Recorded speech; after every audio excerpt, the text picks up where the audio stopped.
Hello to my parents, my scholars, and everyone in between. We are on YouTube, y'all. Like, stop playing. If you're new here, my name is Sierra Thomas. I'm a high school social studies teacher, and I just completed my 5th year in education, which literally sounds crazy, but whatever. So let's get into the material. Today's video is 5 tips for first year or aspiring teachers before they even step foot in the classroom. And trust me, you can start working on these things today.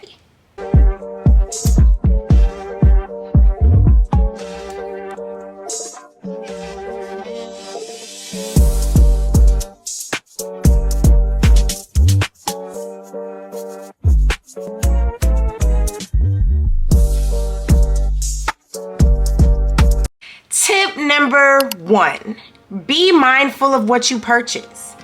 Please do not put a dent in your pocket trying to purchase school supplies. Many times when you get to your school and get to your classroom, either the school or the district has already prepared some type of goodie basket for you and your students. This goodie basket will at least get you through the first 2 weeks of school. Now, if you're anything like me, after I see that goodie bag is when I then run. I don't walk. I run to Walmart, Target, and all these other little stores to ensure that my students have everything they need. Because we can't be ill-equipped for class. We need all materials, all resources to complete the assignments. And I don't need excuses. Also, I used to feel bad for asking parents to buy school supplies. I truly did. But then something sparked in my head around prom time. I realized how much money they were spending. Yes. They like to say, is there anything that I can do? Yes, queen. 500 pencils, please. Because I don't know if the kids are just eating them or what, but I'm struggling over here. And yes, my kids still use pencils. Tip number 2, make your classroom home. And I am standing on this 110%. Every single year, including my first year, I've had a theme or classroom decorations. I've always tied it into some type of central theme. My first year, I believe my classroom theme was Twitter. My kids were the trending topic. My second year, it was Instagram. Had a big iPad in my classroom on the bulletin board. Then I moved. I did a road trip. You have to make learning fun again. You have to incorporate these silly themes and these things that are going to draw your students closer together to kind of bring in connectivity. One of my students made a comment your class really feels like family. And I think that she felt that way simply because I created this culture in my classroom that connected to my theme, that my kids felt exclusive. They felt exclusive amongst their peers, but they also in my classroom felt like a unit. I truly think classroom themes are the bomb. Many people may tell you not to go all out. I do not believe that. Go all out, period. You have one time to make a first impression. You better bring out the fireworks. I don't want you to go bankrupt, but I do want you to put effort into your classroom, because if you think about it, you're in your classroom more than you're at home. So give me some smell goods. Give me some LED light. Smell goods. I know I said that before, but I smell goods. After second and third period, the kids begin to, after 12 o'clock, I don't know. Yeah, but make your classroom a home. Trust me. Tip number 3, before you even step into the classroom, I need you to study that content. Some teachers may have taken the traditional route and been certified. We have some non-traditional teachers who might have picked up teaching later on in their careers. Either way it goes, you always need to brush up on the content. I have been teaching my prep for about 2 to 3 years, and I always discover a new way to teach the content or teach the material when I study it time and time again. Find those spaces where the kids are gonna need clarity. If you find those anecdotes and you find those relatable sources and those culturally relevant topics to tie in with your curriculum, it'll be easier for the students to manage and digest, and they'll be able to understand it a little bit better. So dive into that content.